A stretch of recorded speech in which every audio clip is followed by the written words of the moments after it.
এটা যে শুধু পাতায় আক্রমণ করে তা না, এটা কিন্তু মুকুলেও আক্রমণ করেছে, মুকুলগুলো বিবর্ণ হয়ে গিয়েছে। সম্মানিত ভিউয়ার্স, আসসালামু আলাইকুম। আমি একটি লিচুর বাগানে দাঁড়িয়ে আছি। আপনারা দেখতে পাচ্ছেন লিচু গাছগুলো খুবই চমৎকার। এই চমৎকার লিচুর ফলও আসছে, তবে এই লিচু গাছের পাতায় কিছু প্রবলেম দেখা দিয়েছে। এই যে একটা ডাল আপনাদেরকে আমি দেখানোর চেষ্টা করছি।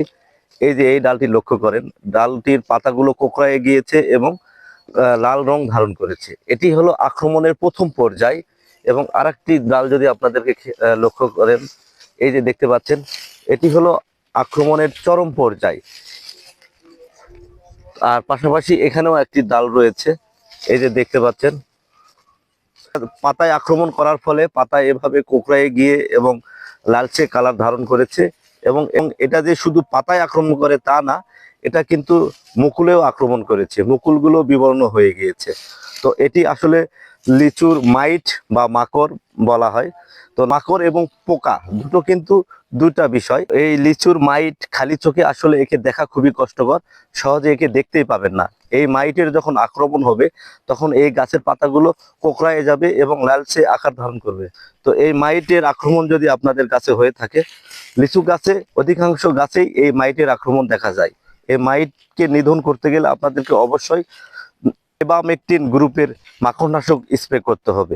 এবামেকটিন গ্রুপের মাকড়নাশক বাজারে বিভিন্ন নামে পাওয়া যায়, তবে স্কয়ার কোম্পানির টক্সিমাইট, সিনজেন্টা কোম্পানির ভার্টিমেক এবং ম্যাকডোনাল্ড কোম্পানির লিকার, এছাড়াও বাজারে আরো বিভিন্ন প্রকারের কোম্পানি রয়েছে যেগুলো বাজারজাত করে থাকেন বিভিন্ন নামে, বিভিন্ন বাণিজ্যিক নামে।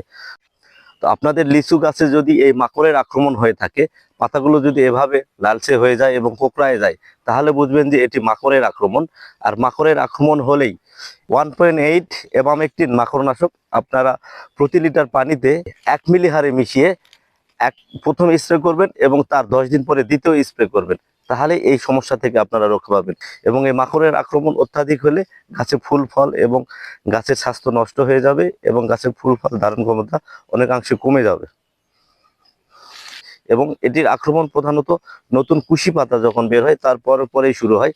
নতুন পাতা হওয়ার পরে যখন এই গাছে নতুন পাতাগুলো আসবে, তখন এবামেকটিন গ্রুপের মাকড়নাশক স্প্রে করে দিবেন, তাহলে আর এই সমস্যা আসবে না ইনশাআল্লাহ।